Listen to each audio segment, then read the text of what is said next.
Westeros for our second dev playthrough. I'm Richard, I'm the narrative lead of Game of Thrones Kingsroad, and with me today, off screen, is Ceman, who is one of the wonderful people who actually creates, puts everything that I write and our other writers write into the game. We are in the Reach today. Last time we were up in the north. Today we will have a look at the Reach, which is a very different area. How about we get started?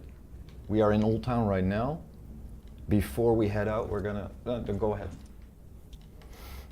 We're gonna exchange our mount to something cooler because you might have already seen yourself while playing the early access version of the game.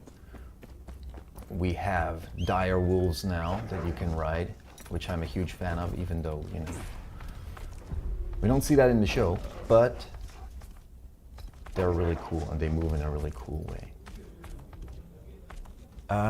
So to talk a little bit about, I guess before we arrive at the main quest, it's actually faster than I thought. Our PC, wait a second. So I have to explain what the PC is doing here. The player character is finished in the north and has now come to the Citadel to look for information on the White Walkers. But of course, as a random nobody, the PC isn't allowed to enter the Citadel library. So one of the Archmaesters, has asked the PC to get permission from the other Archmaesters to enter the restricted section where the PC hopes to find information on the White Walkers. Now we can speak to Maester Theobald and see what he wants from us. Maesters, what's the issue? This doddering fool allows another Archmaester to filch my supplies for his lectures, and then lectures me on rationing. Poisons and medicines often go hand in hand, Theobald. And please keep your lead-addled sausages away from my mouth.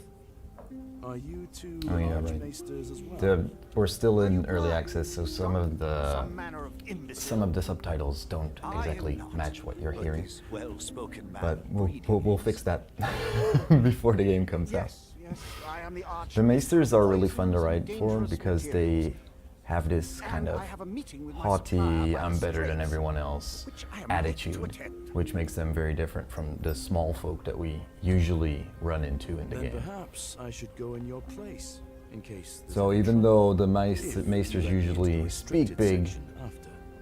and look down on everyone, Very well. they're not so wants us to keen on putting Nigeria. themselves in danger, so it's easy for our Pigeons flew into the PC sun to and cooked themselves. run in there, make themselves useful.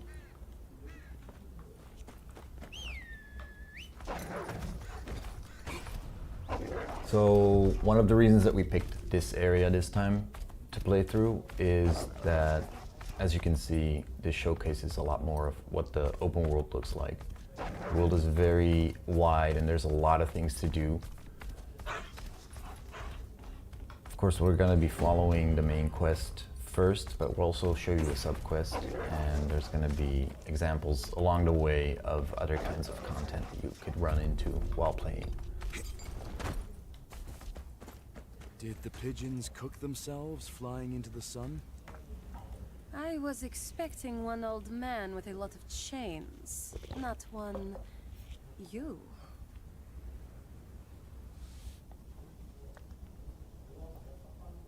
All there. A few of Father's choice poisons, and a lot of dangerous metals. House Martell and my sisters offer their compliments to the Maester's study. Good. I can take it from here. Of course, nothing is ever that easy. One of the fun things about working on this game is that we get to flesh out characters that haven't really had their time in the spotlight in the show. Follow me. For example, Stay sharp. Nymeria, she only has a couple of lines in the show, and in the books as well. But she's an interesting character. So it's very cool to have the opportunity to be able to use that character and build her out and give her a little bit more depth as well. She'll be showing up a little bit more in the next chapter. In the next region, I would say. Right now, of course, her goals are aligned with those of the PC. Being that she wants her reward from the Maesters that she was gonna sell this stuff to. And the PC wants the Maesters. What's the word? You don't know the word. I don't know the word. The Maester to give their okay to the PC entering the restricted section of the Citadel. So Nymeria is one of the characters that, because she wasn't in the show that much, we had a lot of freedom to have her just show up and kind of do her own thing, because canon-wise, there's not that much information about what she was doing while everything in the show was going on. So in this case, she's in the Reach for her own reasons, which the PC won't even find out about right away. For this quest, it looks like it's just a short cameo, just to, kind of introduce her. She's in the world as well, but she's gonna play a much bigger role in the next part of the next main quest. Also, as you can see here, Jeman is very good at this game. I'm glad I'm not playing it, because I probably would have died already. But the combat system is very much skill-based. It's not a game that plays itself. So, as you can see, we have these active skills going on: blocking, special attacks, parrying timing. To have a perfect parry, you have an opening in which you can make a riposte. And all of the enemies, this guy that we're fighting right now is a higher level enemy, an elite enemy. So he has a very different moveset from the regular grunts that a character of our level would be able to just wipe out pretty easily.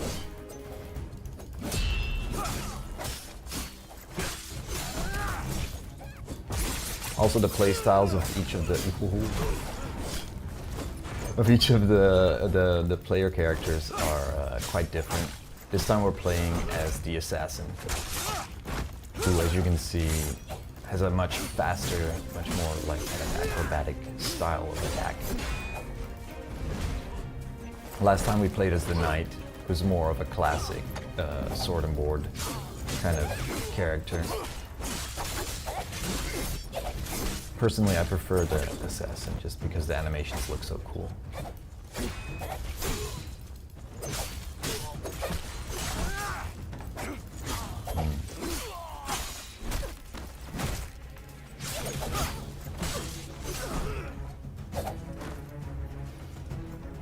Just a little further.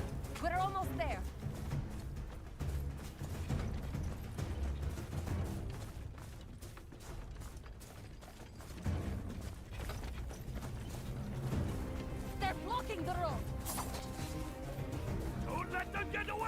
And when it comes to designing the quests, this one, as you can see, is heavily focused on combat. There's going to be quests like that, but we try to vary the content of each quest, and especially in the sub-quests, we try to include all kinds of gameplay. And we'll show you a little bit of that after we get back to Sundown Perch, which is the small village that we just rode through. But writing quests is always kind of about finding an interesting balance between combat, investigation, dialogue, all those elements that make a game interesting. But if you put too much of one thing, you kind of end up with a repetitive experience, which is obviously the opposite of what we want for our players. So in the main quests, and especially in the subquests, we always try to make sure we have a good mix of combat and other things like exploration or investigation or dialogue puzzles.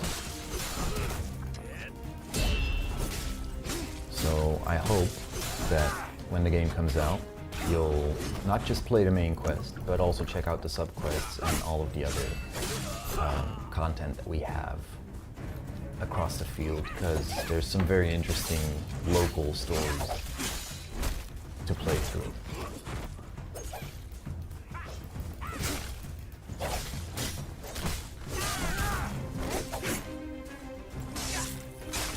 That guy picked a bad day to show up around. Go to Sundown, Perch. I kind of want to talk about how immensely difficult it was to get this horse and carriage to follow the road. I heard a story that in, was it Fallout 3, I think? The developers of Fallout 3, we all know who, they couldn't figure out how to make a subway or a train like actually run on the tracks, so they gave it to an NPC as a hack. And then they just had the NPC run below the tracks at like super fast speeds. I figured that, you know, how hard can it be to just make the horse walk the line that we want, but it turns out it's hard. Thankfully, my job is just to write stuff, and then people like Gemma, they make it happen. So I'm very thankful. I have news of new developments. A lot of hard work went into that There's horse, some sort of and especially the cart. malaise happening with the small folk. Okay. So before we go back to the Citadel, let's look around this town a little bit, and let's play the subquest that takes place here. Because, as in most games, I suppose, the main quest mostly deals with like big issues or regional issues, but subquest, we have the room to flesh out the world and the god's light dims upon kind our of. town. I'm trying to listen Our to the sept Septon is in at the same ruins. time The as ones I'm repairing speaking. it, they fear their work is plagued by a curse. If it be the will of the Father for this sept to remain in ruins, so be it.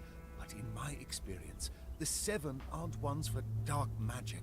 Dark magic? Strange occurrences, omens, as if some force seeks to dissuade us from completing Always our happy task. to hear the lines that I wrote, voiced by these great actors that we've found. Anyway, what was I saying? Oh yes, so the main quest is mostly about regional issues, whereas in the subquests we can kind of dig into the daily life of the people who live in Westeros. So in this case, we have this village with a sept that is in disrepair. Workers must have left in a hurry. And the One or Septon two drummed is up still people to help him repair the sept so that they can go back to having Arranged in prayer some kind of services. pattern. Locals might give me a lead. However, small folk are a superstitious lot, and they have decided Let me tell you, that the it's an sept eerie is working here. hunted. Angry whispers in the sept. Haunted, Can't make I out would the say words, even. but they send shivers down your spine.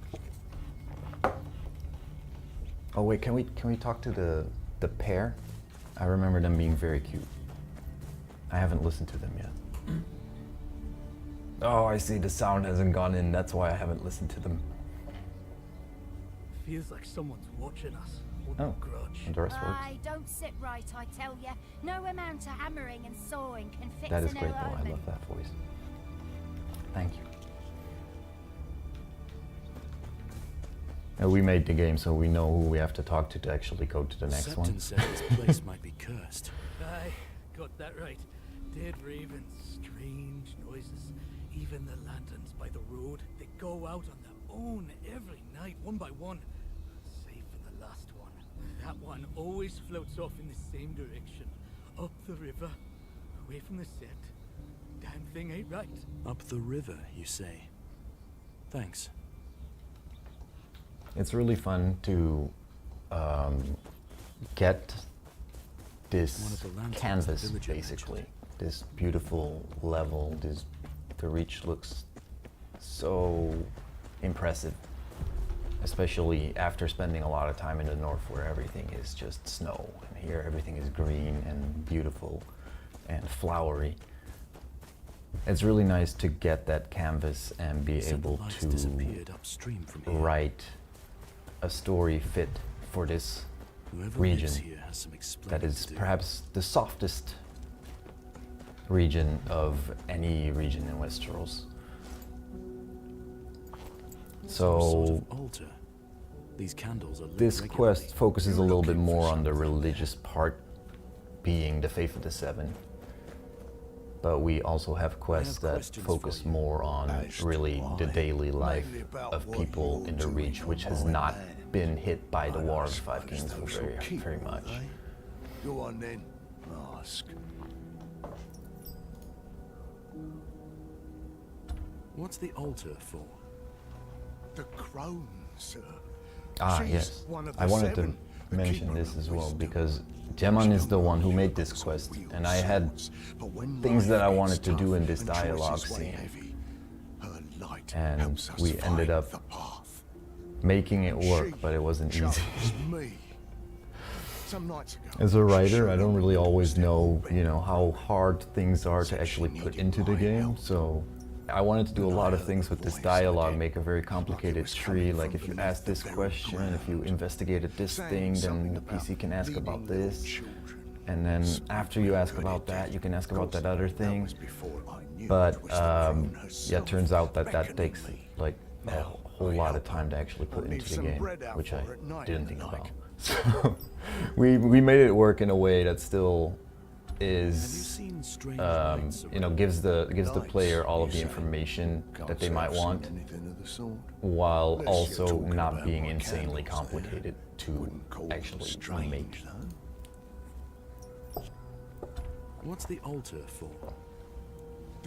So here the PC finds out that this man, Morton, apparently has had a visit from an old woman who he thinks is the crone, the embodiment of the crone, who is one of the seven aspects of the seven. And he has been helping her out. What do you know of the Sept in Sundown, Perch? The Sept? I used to help fix it up.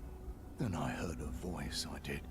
Like it was coming from beneath the very ground. Saying something about leading little children. Spooked me good, it did. Of course, that was Obviously, before I there's a knew it reason was that the Morton crone lives a herself. little bit outside of the Anyway, village and not in the now village. I He's a help little her. weird I'll leave some bread out and a for her little at night, zealous. like. So we're gonna go back and see if that voice that he heard coming from below the floor was actually the crone or maybe something else. And of course, I kind of want to talk about this too. I love horror stories, so I always want to go into a supernatural direction, like in The Witcher, for example.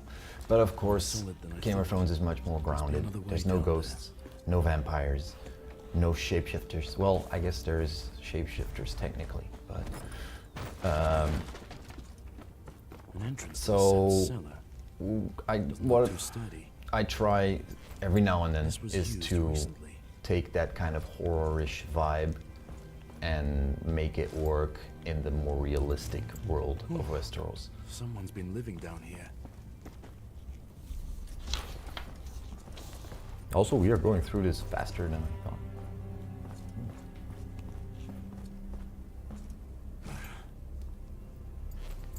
More skulls. Someone's been busy. Leave this place, wanderer. Oh, I love that delivery. Darkness That's pretty much what I was imagining when I wrote that. Basically, I don't scare so easily. this old Show woman, yourself. Emberley, her whole shtick is Special, to are scare you then? everyone out of this Unafraid to sept. tread where others tremble. Made yourself at home, did you? I merely protect what is rightfully hers. Can't you feel it?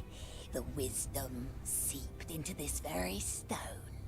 The other gods, they clamor for attention. One of the But goals this of this place quest belongs to the crown was to Those flesh fools will not out, be well, violent more with their like false get players familiar with the faith The of the Septon Seven, want a word with you. because we've spent a lot of time in the north before we get here.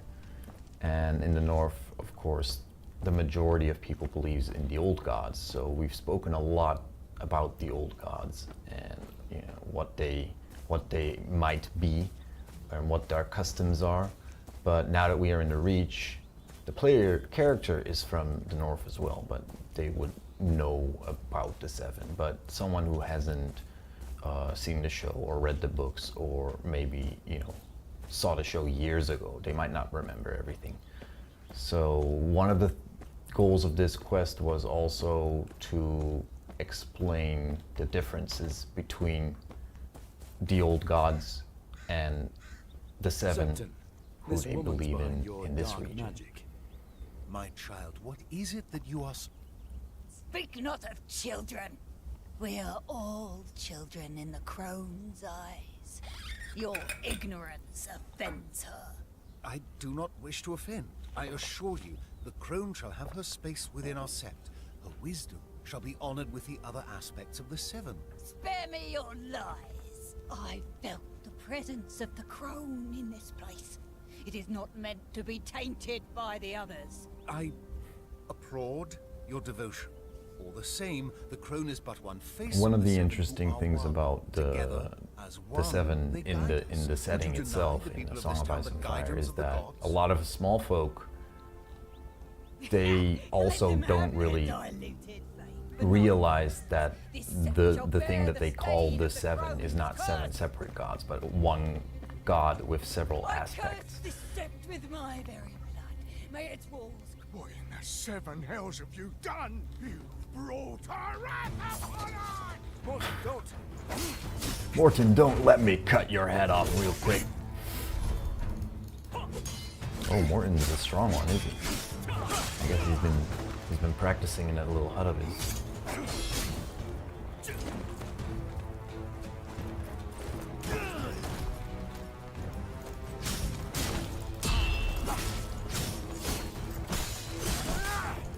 Right, and in the case of these, kind of expanding on the lore, as you might have noticed if you've been paying close attention to the screen instead of what I was saying, then you might have noticed that there were a lot of interactable objects that told just a little bit more information about what was going on.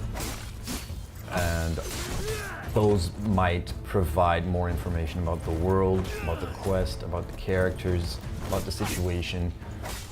Those are all optional. So if you're a power gamer who just wants to get through the content, then you can do that. But if you're like me and you love reading lore entries and investigating the world and kind of getting more information about everything, then you can do that as well. So we try to keep all of the quests kind of organized like that, so that people who want to know more can, but people who want to power through, they have that option as well. Same goes for dialogue, where you can ask a bunch of questions, or we have a colored coding for the one that will advance to the next scene, so you can just power through it. There was a woman living in the sept cellar. She alone was behind each of your ill omens. Morton believed she was the crone herself. He helped her disrupt the repairs. Morton? Always a weird one, that one. Weird, maybe. But still one of us. This wanderer speaks the truth, my children. Morton was misguided by fear. He and this woman failed to comprehend Just that driving true the point form of home the one more Seven time. encompasses all of their aspects in 7 unity is 1. and harmony. May the Seven grant Morton peace in the afterlife, and may their blessings be upon us as we continue the restoration of their humble sept. You have my thanks for resolving this affair, though it saddens me that it had to come to such a tragic conclusion. The path the Seven What lay you out just for us saw is was not always painless. another I shall example travel to Old of Town, our dialogue system, ask the Septum there for advice, and do my in utmost to which strengthen the bonds of faith here you in can our make town. Thank you choices. again. We Seven try to add as many role-playing choices as possible, so you don't have to play a goody two-shoes. Of course, we have to go through the quests, but we try to make you able to play the kind of character that you want. And in this case, depending on what your choice is, what your character says, you can also affect the state of the world. So an NPC might show up somewhere else, or they might disappear because they left the region, or they might end up dead somewhere because of the choices that you made. Right now, we are switching our equipment. This is something that I know very little about, and it's already done. That was quick. All right. I know very little about leveling up and stuff. However, we are now going back to the main quest after having this little side story in the Reach. We are now able to enter the Citadel.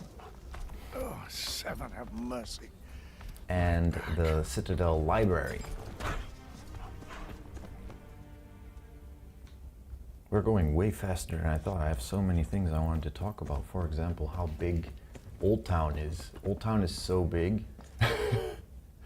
If you... no, you can keep playing. It's okay. We're going to have a lot of fighting later on, so I'll just talk over that. I need to enter again.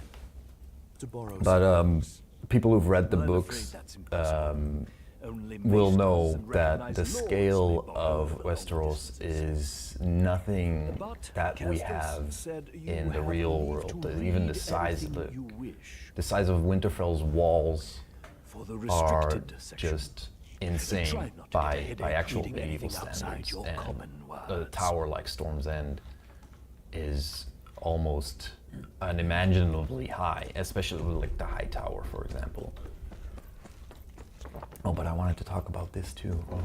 Well, anyway, Old Town is very big, so we had to we had to scale it.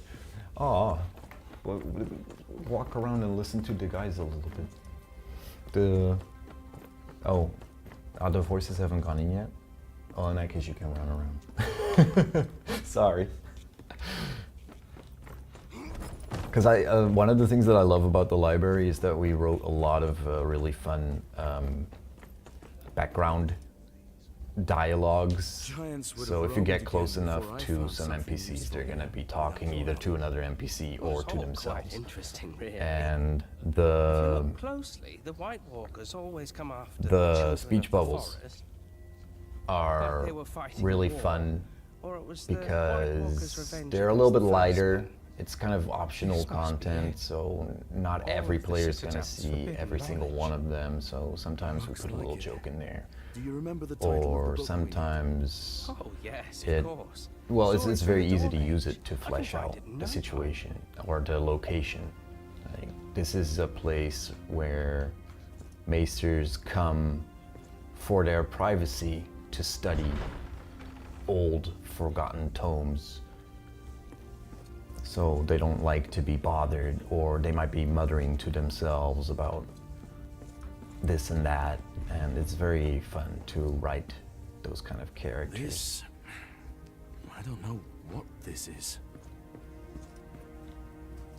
These This- also are going to be updated I with don't know what this is. some different dialogues. I snuck a very Did you cheeky, just hear that? very cheeky joke in there. Will, if you're watching, play that section when the EA comes no. out. Something's not right. I'll take care of this. You stay here and find our book.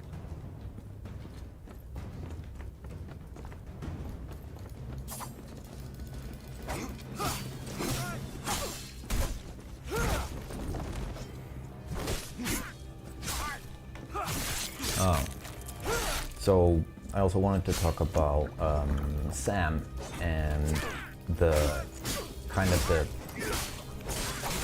canon of the show and the books, because canon is very important. Obviously, we work very closely with Warner Brothers to make sure that nothing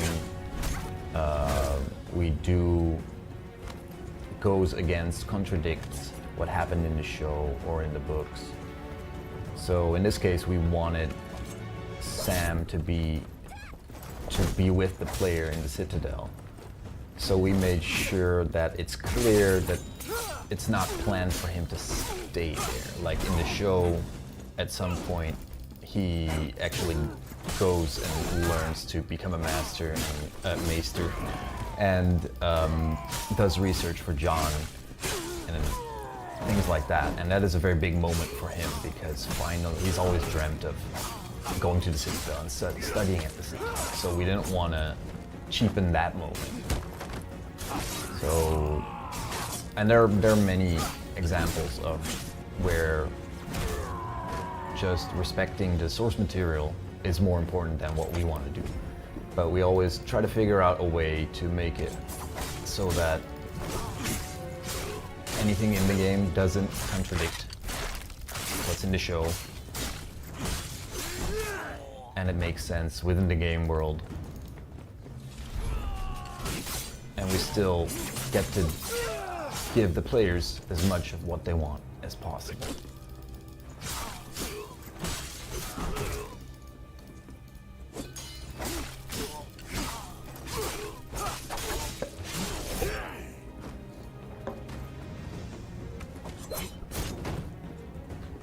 Were you supposed to do that? I thought you were supposed to run to him.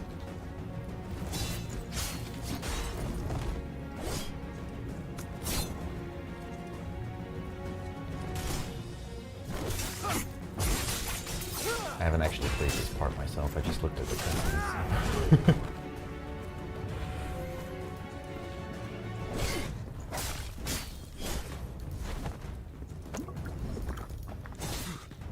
Right, since I guess this is going to take a while, I'll go back to the scale of things. Of course, we have seen the Citadel library as well in the show, and it was huge. So just imagining how big the Citadel itself would be. In the books, it's described as being not just one building, but like kind of like a walled campus kind of feeling almost. One side is on one side of the river and the other side is on the other side of the river. So it's clearly very large, and then the high tower is of course insanely tall.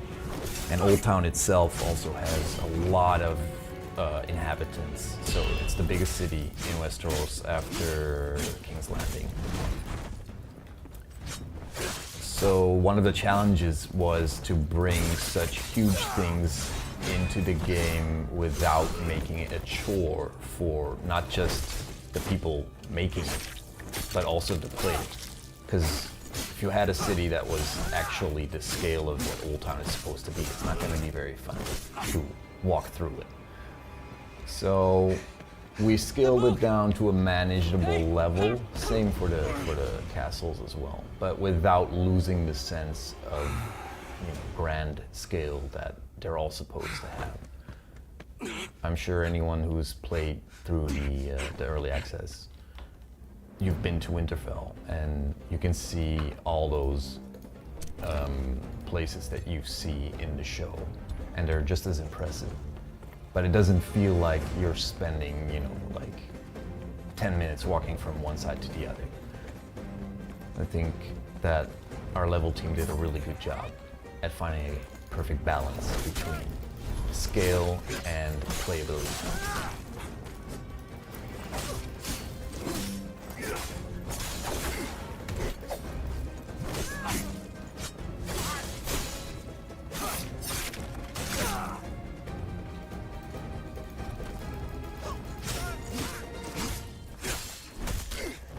So our PC was looking for a specific book.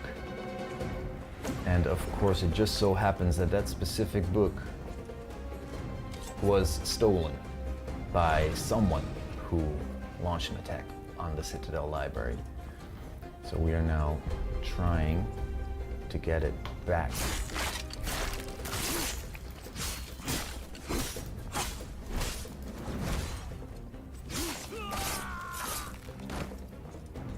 And we are entering now the sewer system,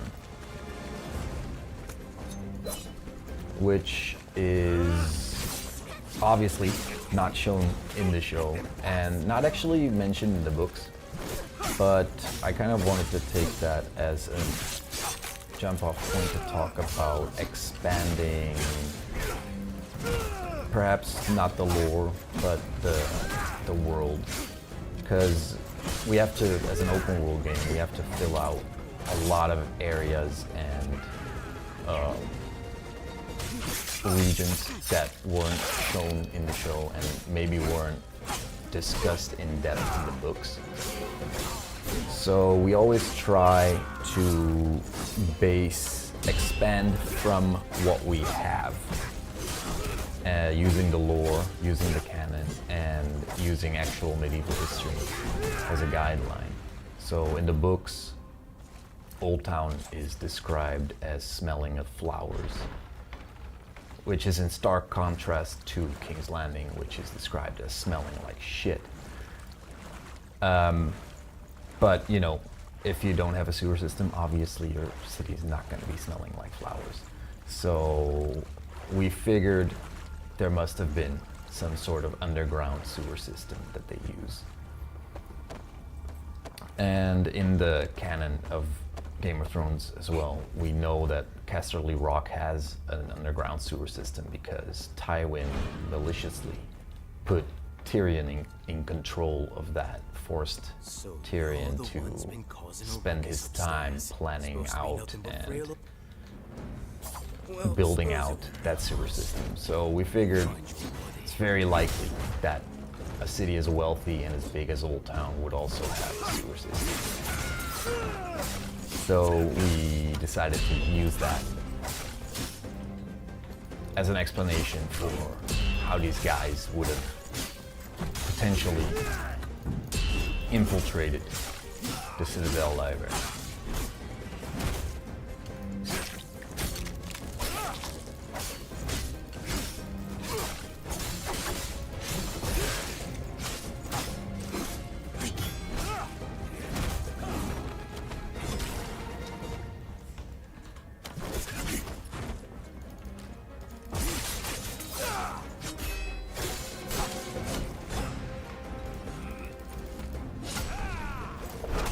You're very confident. Don't die! Or you're out of... Oh, it's the first time we died. A pretty good job so far, though. Should we cheat in some health potions, or are you okay? Yeah.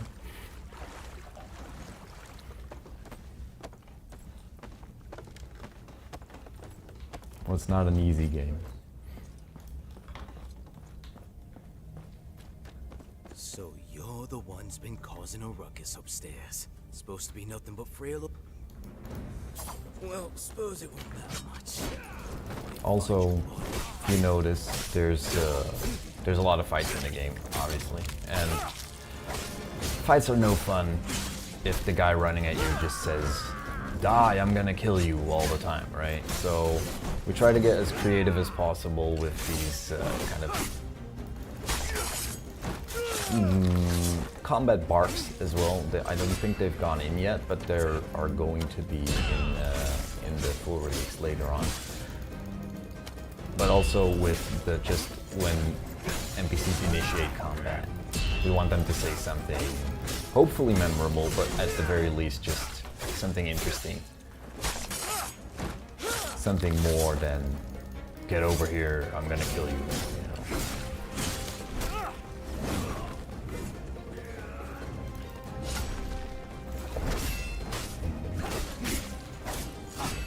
Also, I can kind of see why people actually watch other people play games. It's kind of fun.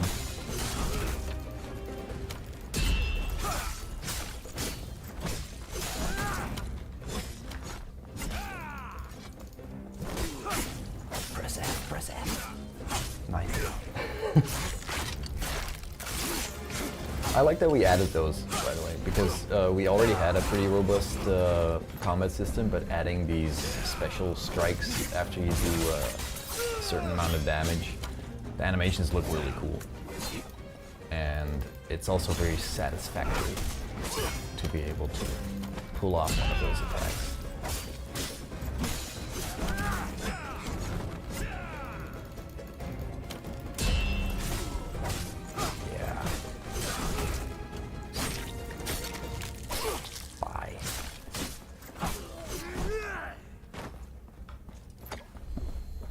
So we should be getting close to the boss fight area right now, if I remember correctly.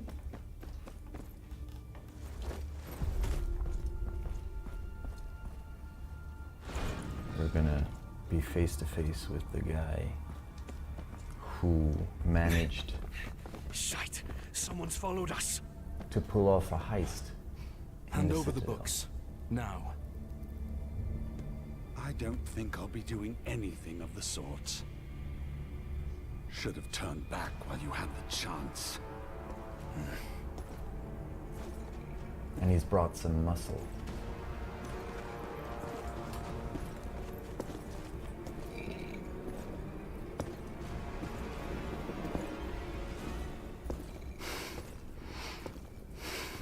I like that the shadow just falls over his face. Like, damn, that is a huge guy.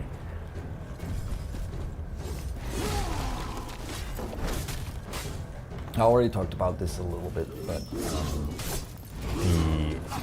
enemy variety is one of the things that we try to focus on a lot.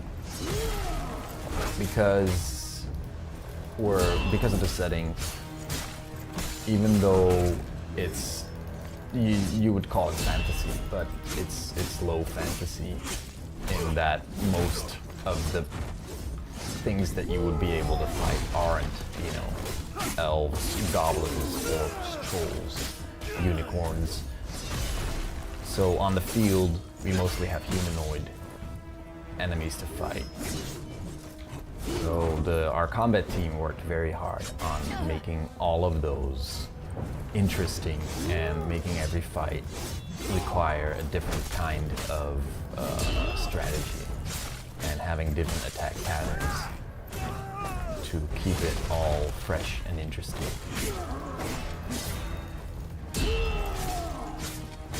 Also, the guy that you just saw, the mastermind, I suppose, behind the break-in into the Citadel. He's gonna be the thread that connects this region, which is Old Town, to the next region, which will be Brightwater Keep.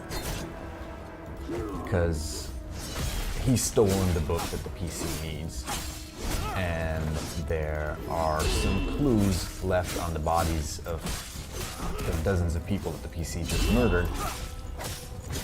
Oh, we're at the end already. Because we decided to end it here with the revelation that the huge guy was more than just a huge guy. Well, I was talking about the narrative going into the next area. So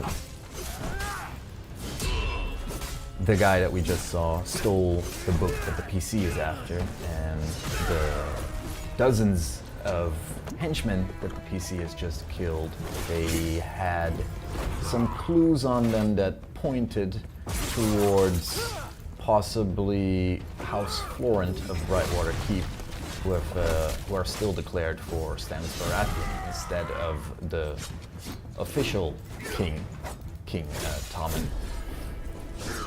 They might have been involved somehow with these mysterious people who have invaded the Citadel. So the PC is going to head off trying to get their hands on that book and figure out who these people are and what they're doing with this reanimated giant who is definitely more than just a huge guy. But that is a story for another time, as another Star Wars character than the one that I quoted last time, I would have said. So we will end it here for today, and hopefully we'll see you again in the next region. Perhaps we can show a little bit about the next chapter after the Reach, but I don't know how much I can say about that, so I'll leave it at that. Thank you very much for watching, and see you next time.